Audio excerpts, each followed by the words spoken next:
Well, good afternoon. From me, Karin Lombard here, and I have an exciting guest with me today. So I don't know on which platform you will be viewing this later, but I pray and I uh, just know that you will be greatly blessed. If it challenges you, then it is good.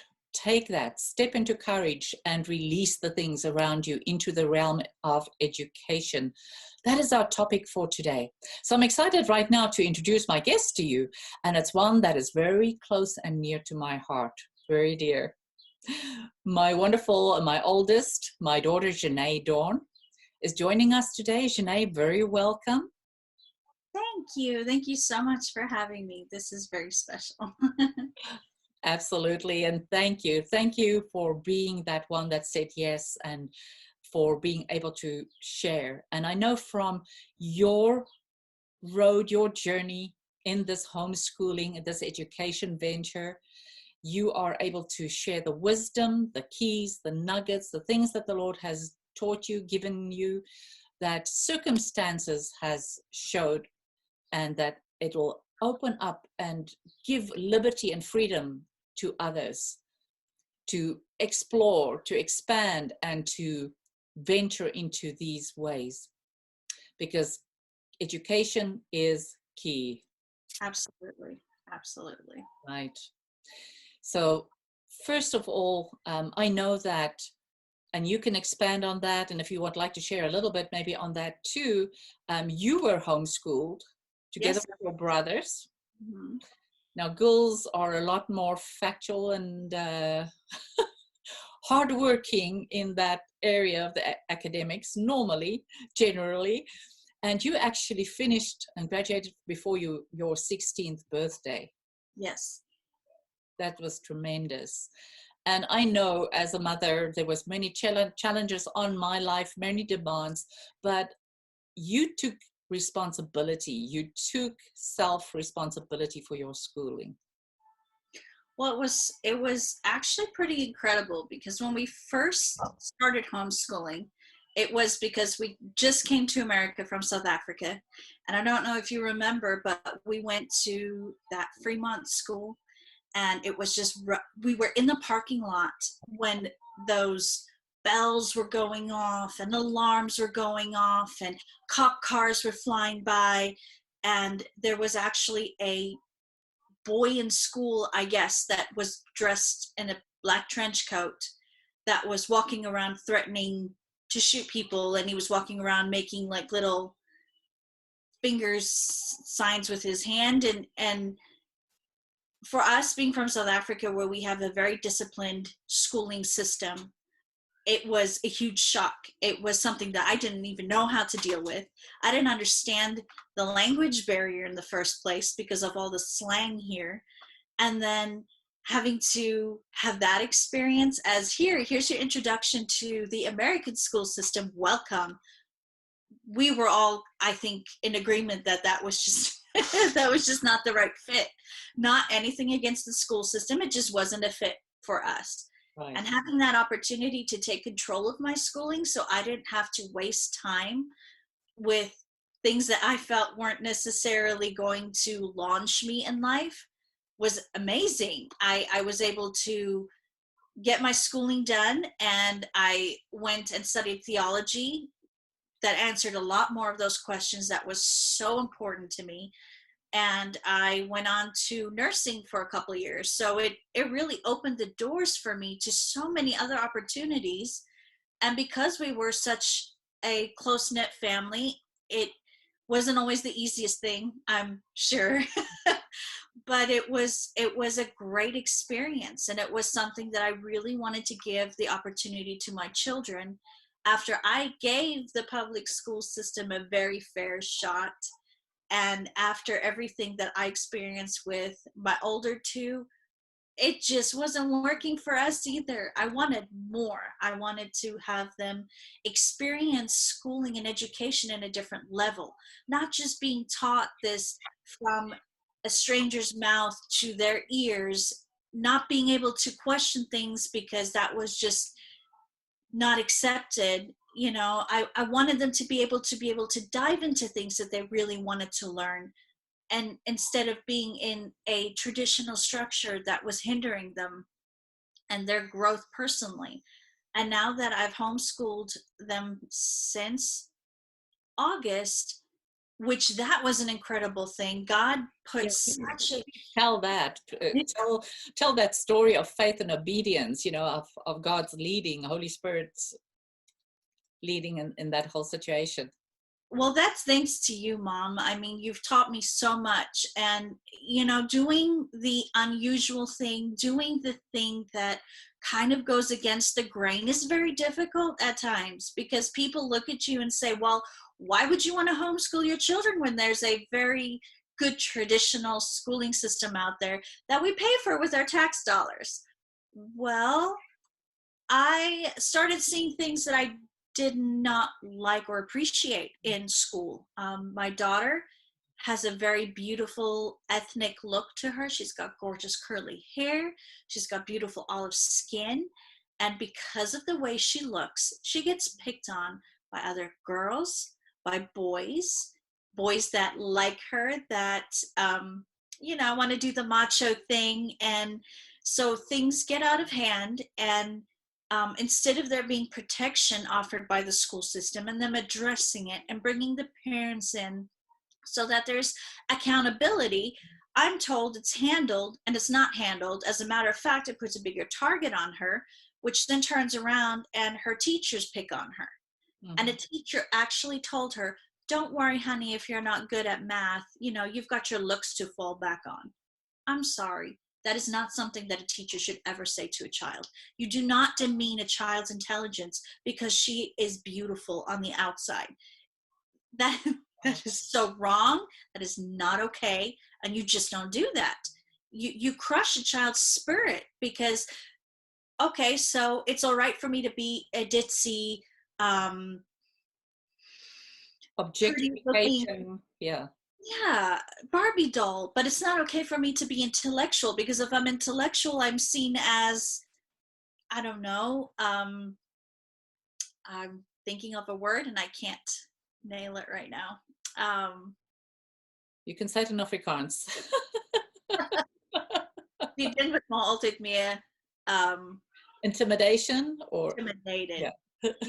That's how it comes across. Thank you. I'm sorry.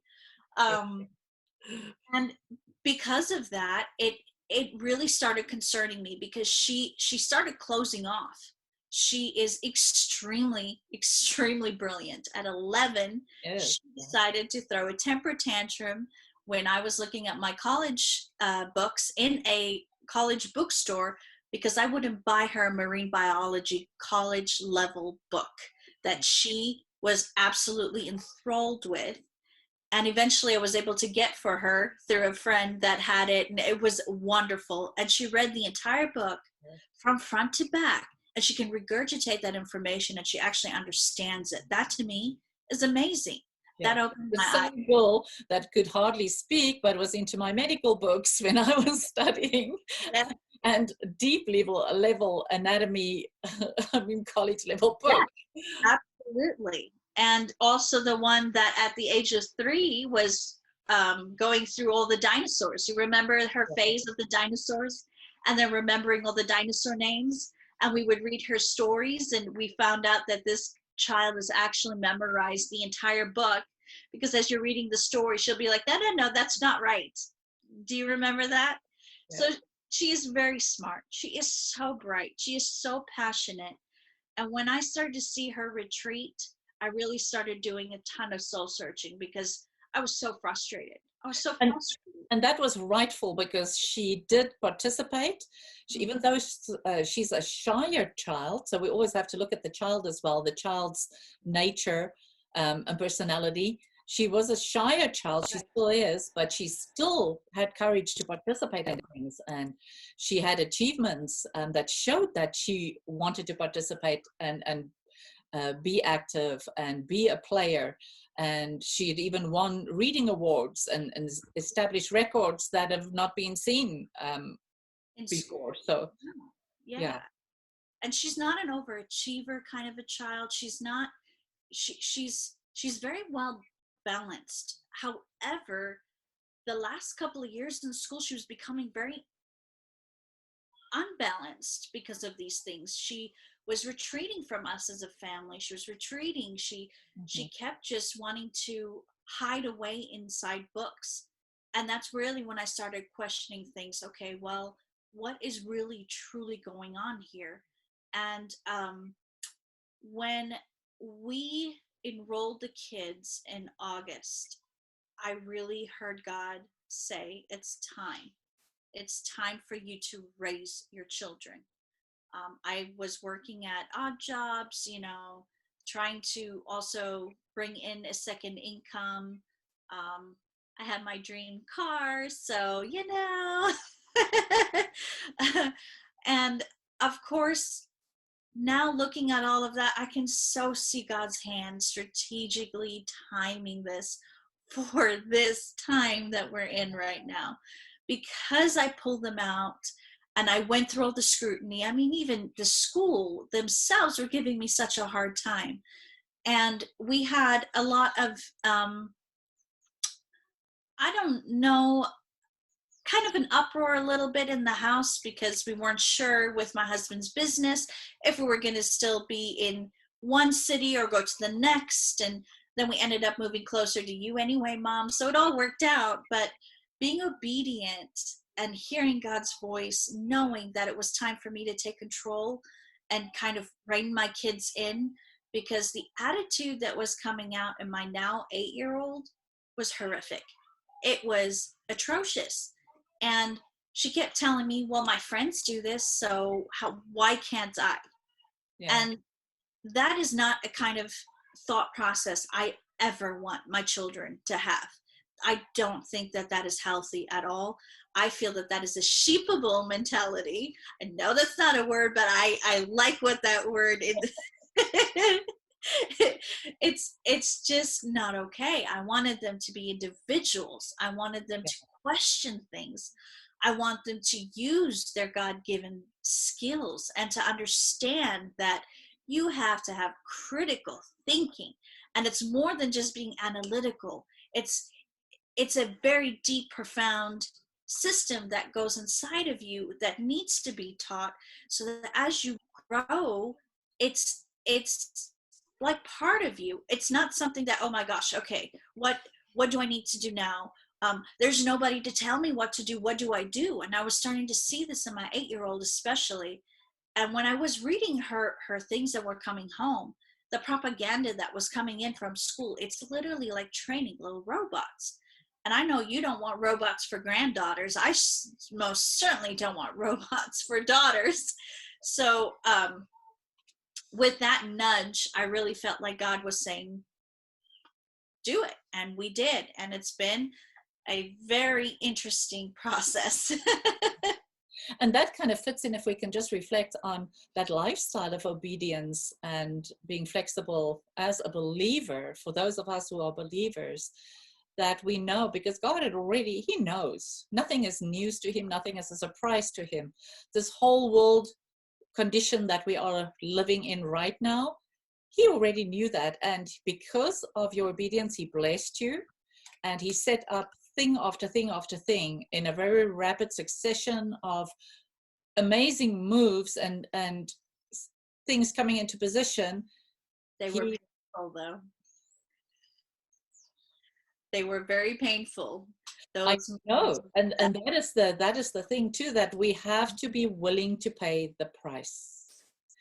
Mostly in life, we want one thing, but we are not willing to pay for it. Mm-hmm. And that is a whole nother level of discussion as well. And it's part of the education, part of our thinking and the mindsets that gets formed and shaped because people are not well educated and educated to think. As that one scripture, and I'm going to throw it in now, is education's purpose is to replace an empty mind with an open one, Malcolm Forbes. And we can be so much further ahead in life if we are open to the right and godly structure and education, one that has a different value and moral system. And I know that's something too that you want to talk about, Absolutely. and that can bring us so much further forward faster in a world system. Well, we are created to be separate from the world. He draws us to him. He puts us in places to be a light. I believe that absolutely.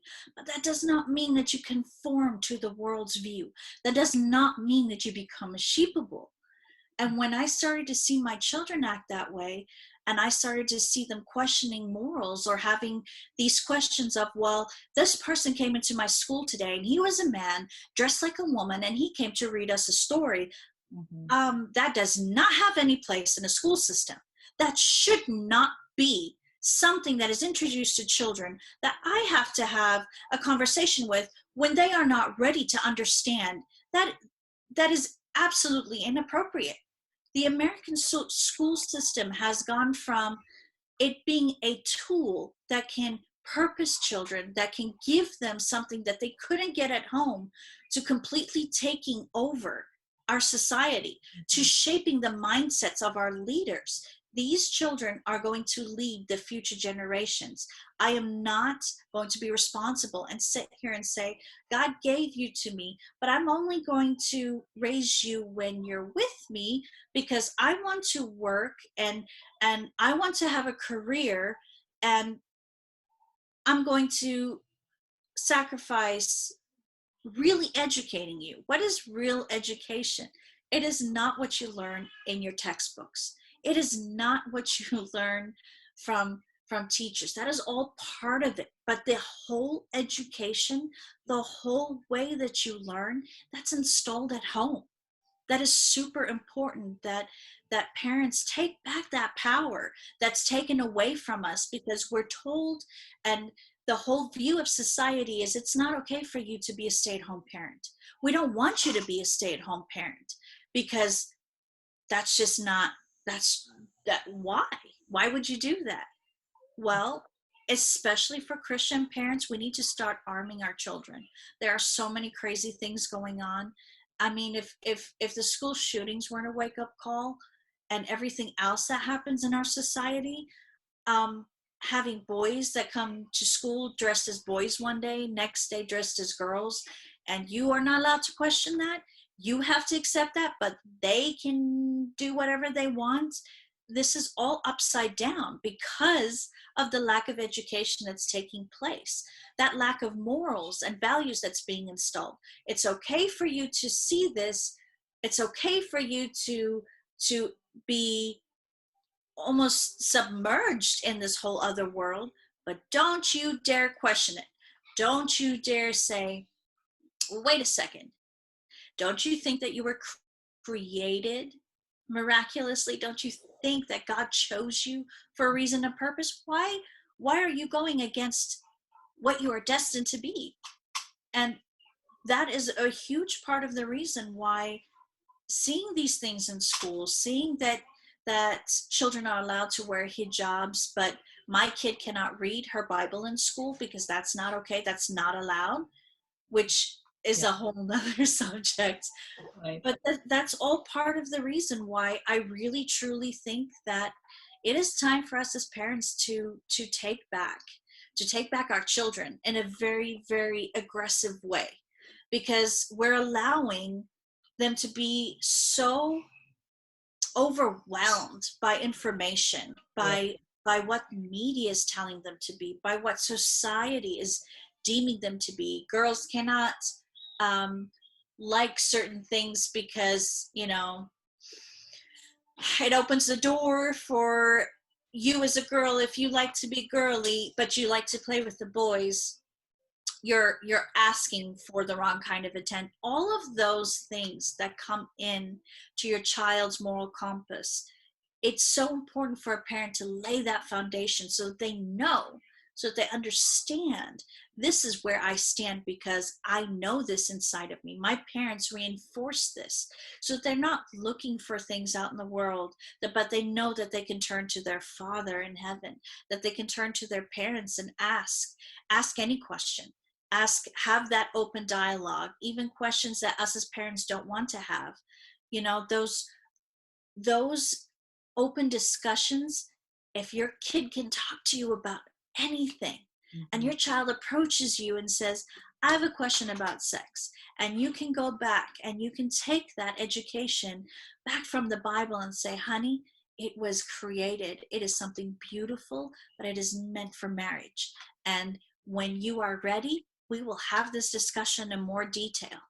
Don't veer off of it.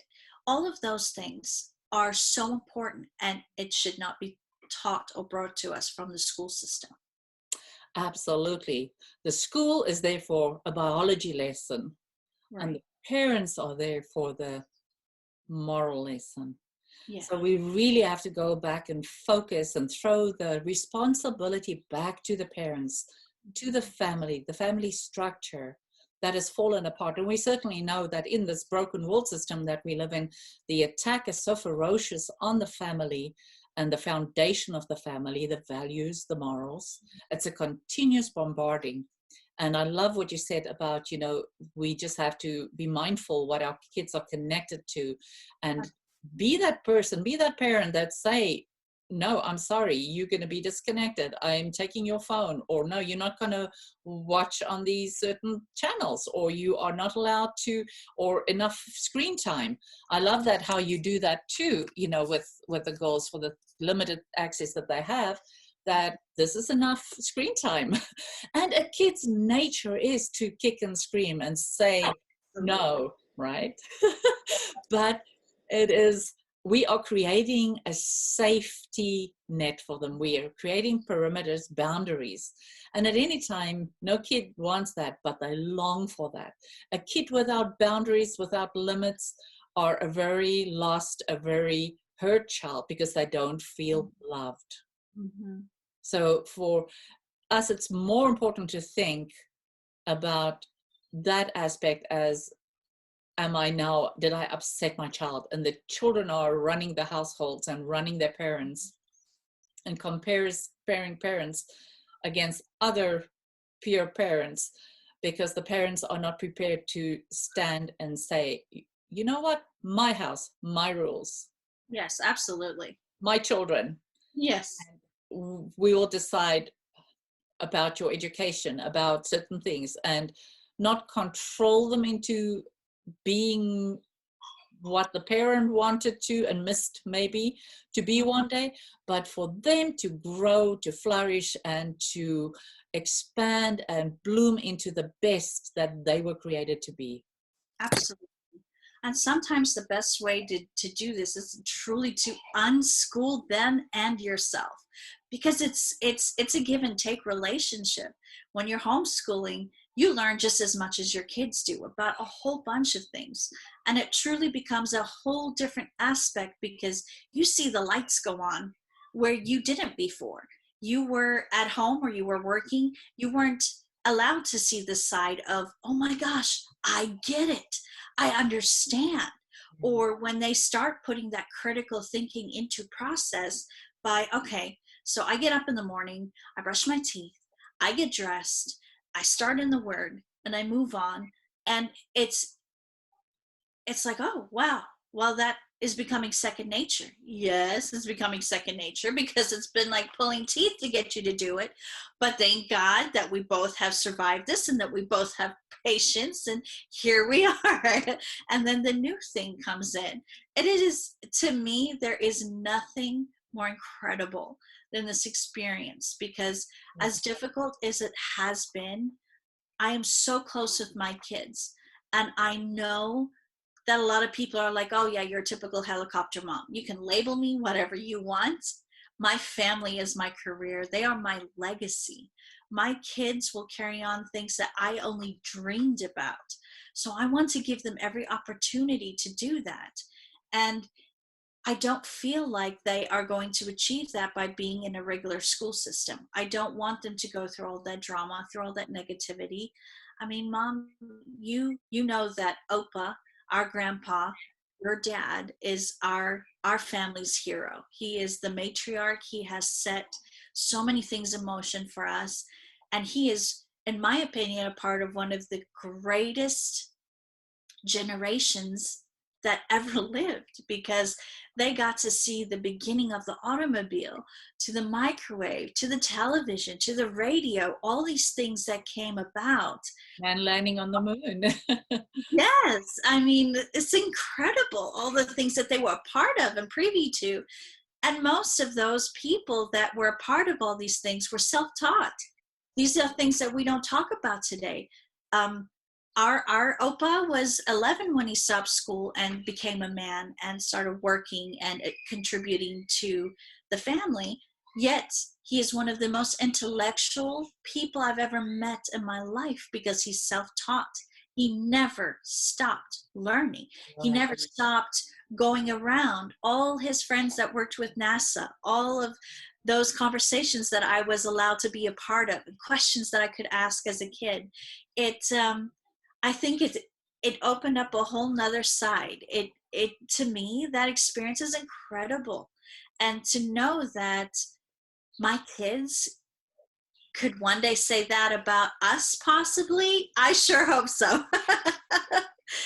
You know, maybe in a different way, that it was the most incredible generation that shined brightly or something. I don't know, but I want them to experience life the same way he did, with a hunger for knowledge, because he really was self-taught. And for him to be so intelligent and unschooled, I mean, that is what spoke volumes to me, which is one of the biggest reasons I had such a push to go through school, to want to learn more. And thanks to you and to Opa, I've never looked back. I'm constantly learning. They're reading.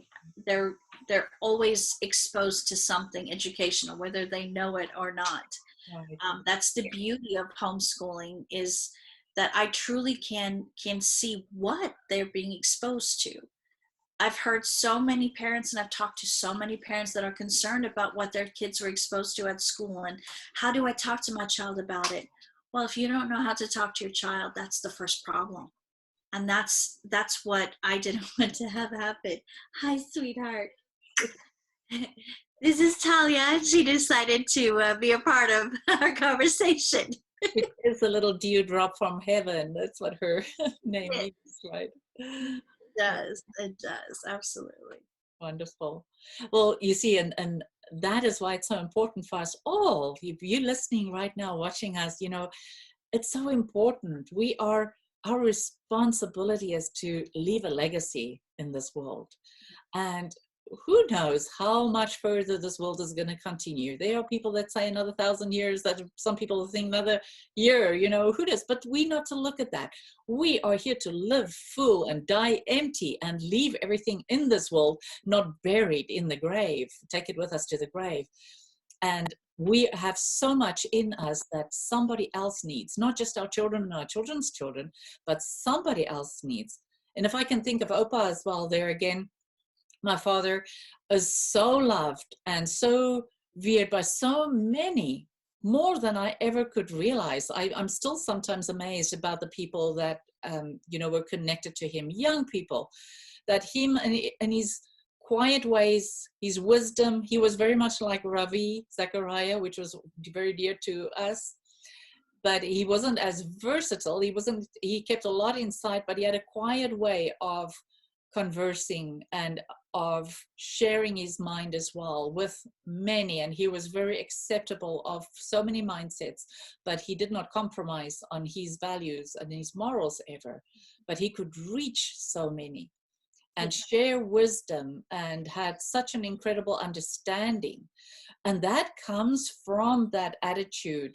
It's a huge attitude adjustment that we have to have in life, of going from a place to being a victim. He was 2 years old when his father passed away. And the reason I'm just sharing this personal of our family is that you can just kind of get an understanding of what I'm saying. Is he was 2 when his father passed away, and his 2 older sisters one night had to take him, and the 3 of them ran away from their current home situation with a stepfather.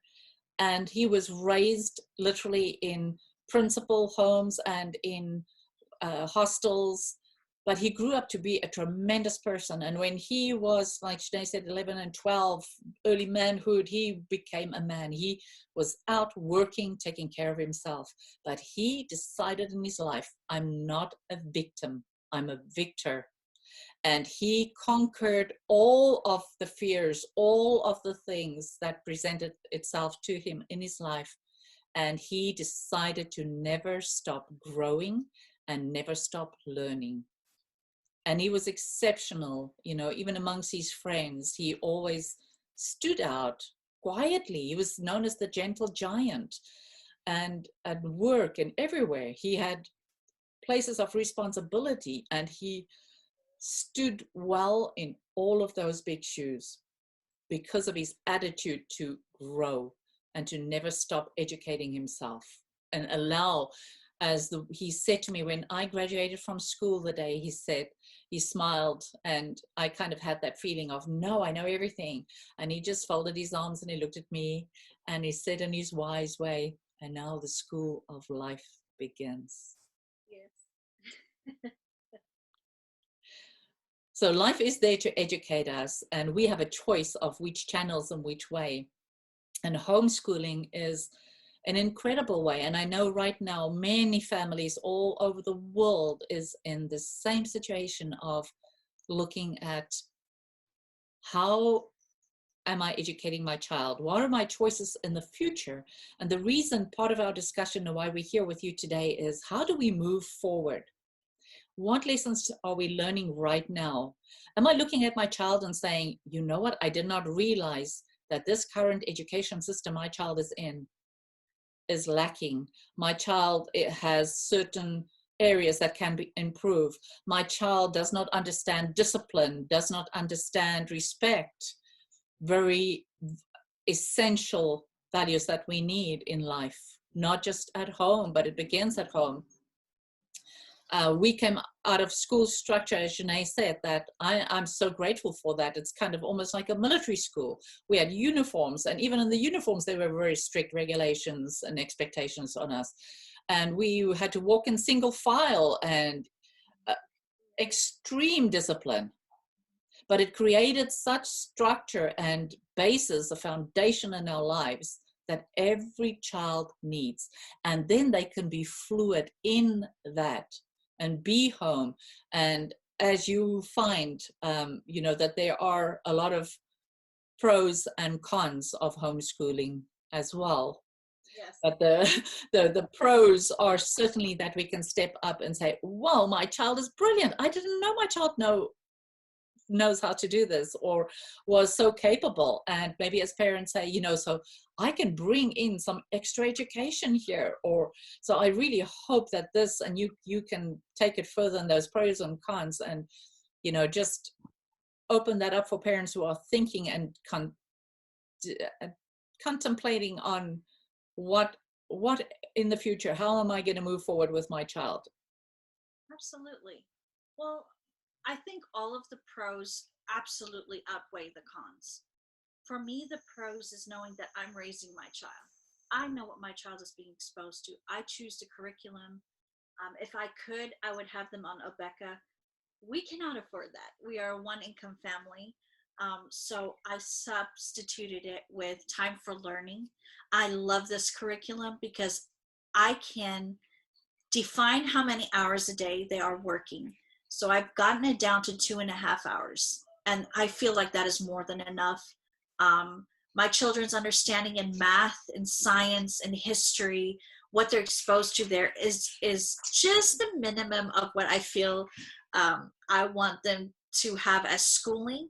And then from there, I give them, of course, they start with the word and then they go into their schooling. From there, we do different kinds of things. So one day it's really about cleaning. Then the next day it's about cooking, or I'll throw random things at them because I don't want them to be so confined by schedule either. I want them to understand that life is going to throw craziness at you, and you need to be able to not necessarily fly by the seat of your pants, but be prepared for whatever it may be that happens. So that critical thinking process is really important, and I really want them to have that installed. And so that's what this allows us to do. The cons is that there is very difficult to stay organized. It becomes near impossible with 4 children. We are working on it together, but organized is not necessarily a word that I would use right now. And we're okay with that because I have a happy house. And for me, who was told I'd never have kids, and this has been my dream since I can remember, I am beyond blessed. So I'm okay with a little bit of chaos because I only have them for 18 years and then they go out on their own. So for me to be able to install the things that I really truly want them to be equipped with for their life, I think that outweighs the cons of not being organized, no downtime because you're on 24/7, and being able to travel whenever, so you don't have that excuse with family. So honestly, I mean, to me, that's the cons, and I'm sure for everyone it's different. But this has been an incredible process. I think it started for us with Opa. You installed it even more in me by giving me an opportunity to not be thrown into chaos, into a system that I didn't understand, where my schooling was, even at that point, on a different track, because coming from such a structured, disciplined schooling system to a place where kids were talking back to teachers and then doing threats in schools. I mean, I don't even know how I would have coped with all that. Yeah. But with all of this, it truly has shown me that the way that the American stinking thinking is in the schools is seeping out in our society, our communities. People are just, they're not using critical thinking. They're not being analytical about things. They're not questioning things. They're just accepting being told, wear a face mask, don't go out in public. There's so much fear, and fear in people that I thought were sound-minded individuals. This is not a place or a time for fear. This should be a time where we really, truly stand in our faith, use critical thinking, use some common sense, and understand that there's a whole propaganda behind all of this that is happening right now. And that is why I am so grateful once again that God allowed me to educate my children at home, because I'm able to see a whole different side. And I'm sure you do too, because you have more interaction with people. My interaction is with my littles. So I'm sure you can contest to the fact that this whole critical thinking is very valuable and we need more of it. That was one of the major things that I recognized when we first moved here 22 years ago, is the lack of and that ability. And it was just the system, the way that it's been taught here and what was thoughtfully good. But we can see when we reflect on these things, and the word says too, for a lack of knowledge we perish. So when we recognize something and we see and we can adjust that, then it is a very ideal time. And it's normally when resistance, a problem, a situation, a challenge arises that we are able to reflect, and that's the critical thinking, and look at things, being able to establish, discern, decipher what is going on, and accordingly adjust. Absolutely. And being able to ask the right questions. Mm-hmm. And not wait to be spoon-fed. I know that's something that you mentioned, so it's critical for you to not spoon-feed the kids. They need to be able to figure it out for themselves. And of course, you are there to guide them, to help them when they need that direction. And it's very much like the eagle mother. And that's what I always joke, how I have been with my children. I am the eagle mother. You don't touch my children.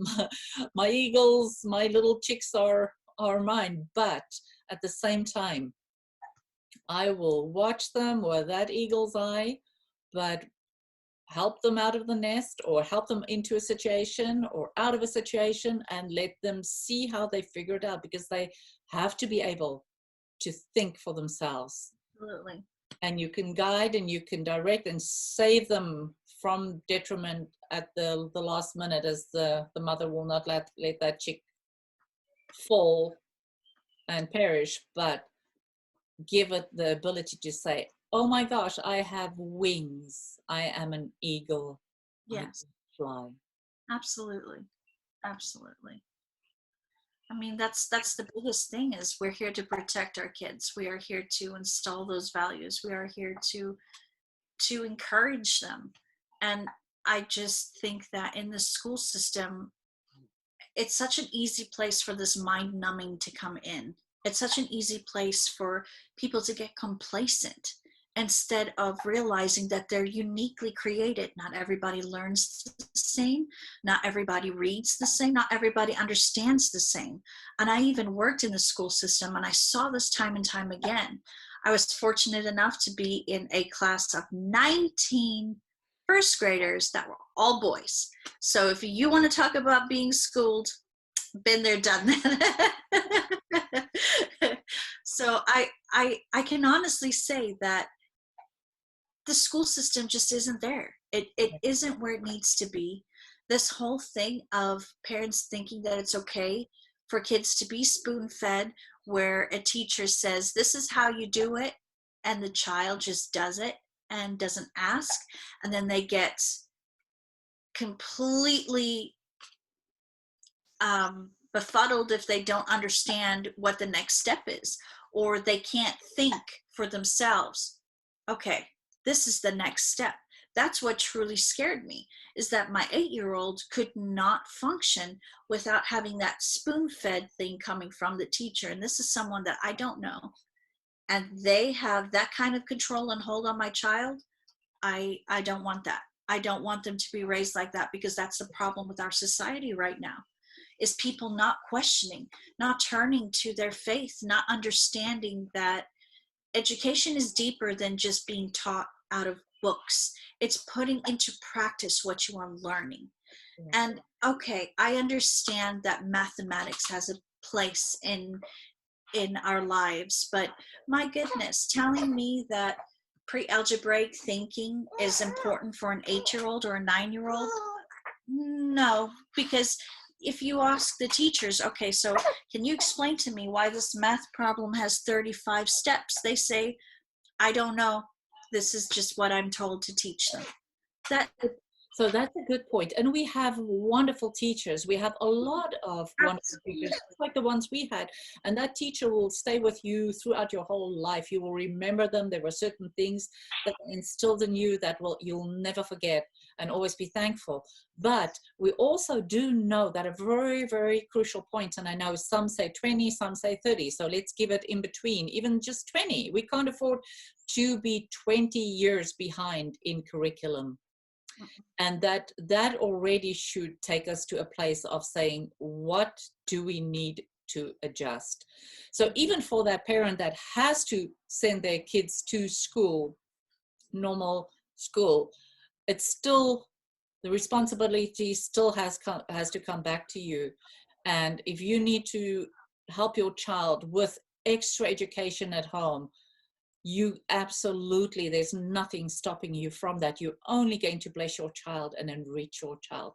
And then there are many things that provide opportunity too for the homeschool child, as there are some that have satellites and actually, or either via communication or in physicality,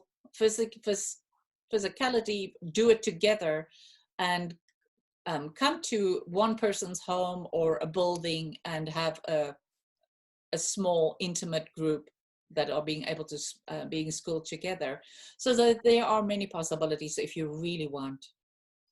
And the So beautiful thing is that a lot of those groups include music, and there's I think 3 or 4 that you can even join where you pay a fee a year, but they meet all over the United States. They get to take the kids to Washington, D.C. on special field trips and unique things that your child might not even have experienced during regular school. yeah, And I do want to iterate that I am not saying that teachers are not doing their job, but their hands are tied yeah, by right. the structure, by the infrastructure that is set forth.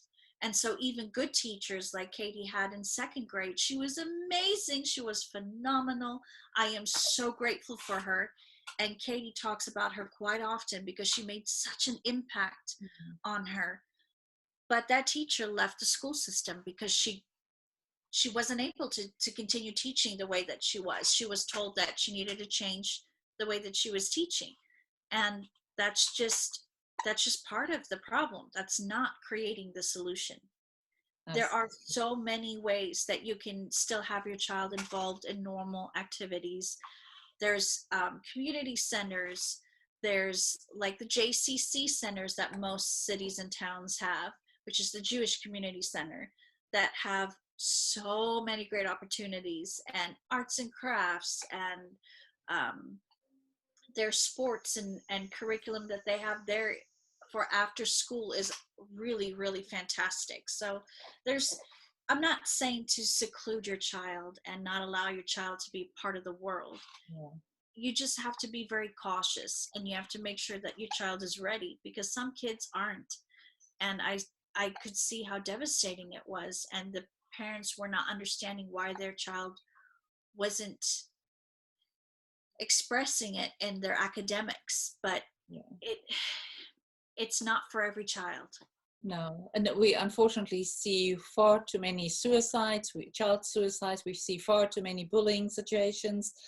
And I'm one that's grateful that cell phones and social media didn't exist in my time, because I literally had to change schools, high schools, because of bullying. And it's not because I was weird or anything, but it was because I happened to be excelling in a lot of different areas that God gave me different abilities. And but mentally and emotionally, it was such an impact on my life that I actually withdrew.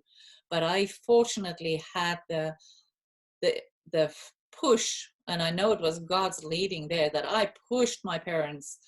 And in that time, parents didn't interfere in school. Parents did not my parents. They were like, you need to take care of this situation. And I fortunately pushed to change schools, and I let God open the door for me into such an amazing school with such high standards in academics and sports, but the balance, and it came down from the principal that had an amazing heart, and he was such an incredible man and cared and could identify with children. And that is important for us, whether we are the teacher at school or the teacher at home, to be able to identify and see things in our children. And I identify a little hungry girl. It's so adorable. And that is the joy of motherhood and fatherhood too, for a lot of fathers that stay at home and teach. I have a friend who's taking care of his son's schooling, and it is such an honor. It's such a delight. It's such a, we shouldn't see it as a demeaning job. It is the most important job of all that we Despite can what do. society tells you, despite what people say, despite how you're treated, despite how you're looked at by other moms that you think are career moms, they might have this desire to be able to do what you're doing. Or, you know, there's so much miscommunication because of how we perceive things and how we project things. Even from ourselves, we want to come across a little bit more than what we are. And just don't let that deter you from doing what God has called you to do, because you only get one chance with your children. You don't get a do-over. You don't get a do-over at life either. So if he's called you to do this, do it. Absolutely. And I have some quotes here, if you don't mind. Sure. Yeah. Before you share that, I just want to emphasize that, Genee, that, for me, I wanted to be a doctor more than anything. But I also realized that if I were to be a doctor, I might not have ever had a family because I'm just that type of person. But the direction that I walked into, and God still took me into different areas that satisfied that need. But I was able to have a tremendous corporate career very young, with all the benefits, the company car, all the wonderful things, and then step out of that way, because I made a decision to stay at home and be a stay-at-home mother when I was expecting you. And that brought a lot of sacrifices, but at the same time, I've never turned down an opportunity to grow from and to learn from. And I have that choice of being taught and self-taught, learned myself how to sew and design fashion, and became a business. And I've had business upon business upon business because I made the choice that I wanted to be at home with my children. Yes, it was painful. It cost a price. Lots of nights I was up until 3 because after my family was taken care of, I was doing my business. And my kids traveled with me wherever I went at times to operate and to be functioning. But they were always, always most important and my first concern. So God will give us that if we, and in that too, you are now able, and you guys have learned, all three, you and your brothers have learned from my life and being in business and as a family, everything we did, and different operations. And all three of you are entrepreneurial, strong, you independent thinkers. You are able to never say, you just don't say no, you don't just quit. You will find the answer, you'll find the way, and you are all three prepared to pay the price. So I commend you for that as well. Thank you enough for that, because we've had so many experiences as a new family, that wouldn't have been something I would have even considered doing, jumping into head over feet, if you will, because it doesn't exactly line up, but God says do this, and you're like, okay, I'm gonna give it a try, and you just figure it out. You might not have all the answers, but you try. And I really think that entrepreneurial spirit comes very strongly from you, and having that ability to have seen how it worked, and when you need to say, okay, I've given it all I have, and I'm taking this experiences that I learned from here, but I'm going to use it in some different area. And you might not even know what the new area is, but you're constantly almost planting seeds for that harvest that's coming. And to keep that perspective, that's so amazing, because honestly, being an entrepreneur and learning those things, that's what it's taught me, is it's all about your perspective. And there's so many people that come across and they're so strong and they're in business, and then when you really hear them speak, you understand that they're not mentally that strong, that it's all a facade, and then behind closed doors they're falling apart. Well, in our case, thank goodness that we've had the hard knocks of life. We've had the school that didn't stop with the closed books. When those books closed, it was all hands on deck, and all the experiences, all the businesses that we've endeavored and tried, that was amazing. It taught us so many skills, and my brothers are so successful, and I'd like to think of myself as a successful mama too. What do you think? Yeah. And to God all the glory, for he just puts so much more in us than we can even see. So when we just say yes to a little, he takes it and he stretches and stretches and stretches and stretches it further, until we get to that point where we are beyond uncomfortable, but we cannot go back. No. Once you taste that the water is good, you cannot go back. No, absolutely not. That is very, very true. Yes. No matter how scary it is, the giants and how big the giants and the land is, you cannot go back. No. So if you No. want to share those quotes, that'll be great. And then I'll give us a few scriptures here as well to encourage all. So the quotes: an investment in knowledge pays the best interest. Benjamin Franklin. Change is the end result of all true learning. Is Leo Buscaglia. Education is the passport to the future, for tomorrow belongs to those who prepare for it today. Malcolm X. The roots of education are bitter, but the fruit is sweet. And that is Aristotle, my last one. Education is what remains after one has forgotten what one has learned in school. Good old Albert Einstein. And who knows better than him, right? And then and the word God tells us in Proverbs 16:16, more valuable than material things is education, right?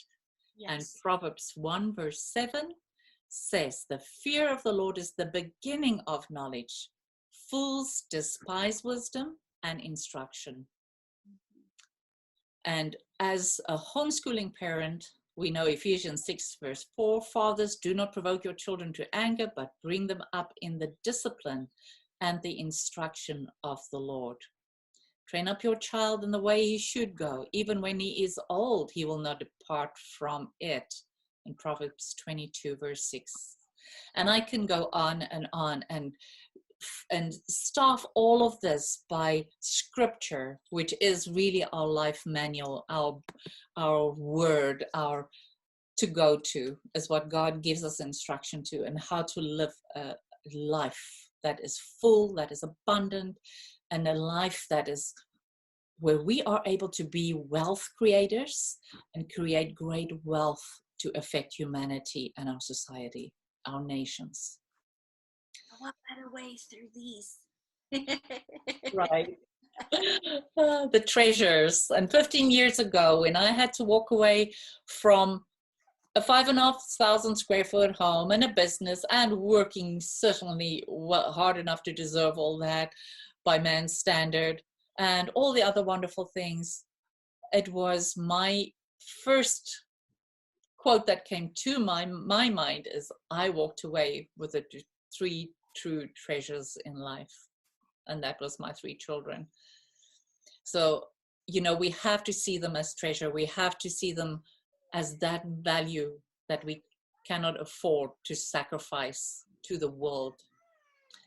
And Genee, I thank you. Thank you for your input today. Thank you so much. I appreciate it. The nuggets, the everything, the wealth, the wisdom. And we know we get knowledge and we create it. We let God embroider that into a tapestry of wisdom that is there for us to continue exploring and embroidering our lives in. So thank you so much for sacrificing your valuable time there. I appreciate it, and joining us here today. And I want to invite you, friends, if you have any questions for Genee, maybe on homeschooling in regards, or if you are thinking of it, or if you are a homeschooler and you have certain problems, certain challenges, feel free to contact her. She said she's more than willing to be available, and I'll make, she'll be tagged in the post as well, so you can just reach out to her through Messenger. Perfect, yes. Okay. And then also, you know, or you can contact me, and that way we can get you connected. And if there's someone with more experience that would like to give all of us pointers, we would absolutely love that as well. Yes. We're just starting the conversation on how do we move forward? What do we learn from the situation? How can we make all this better for our future, for our children, for the next situation that's going to come as a challenge in our lives? But not just that. We want to live life better. We want to live life full. We want to live in God's wealth and abundance. Absolutely. So, thank you, sweetheart. Thank you for your time. Thank you. And I'll sign off with saying God has not given us a spirit of fear, but of love, power, and a sound mind. So if there's nothing else that you hold on to, please hold on to that in this time, and don't look at your circumstances or what the world is saying, or stand in faith and stand in his word. That's a voice speaking. Thank you. Thank you. God bless.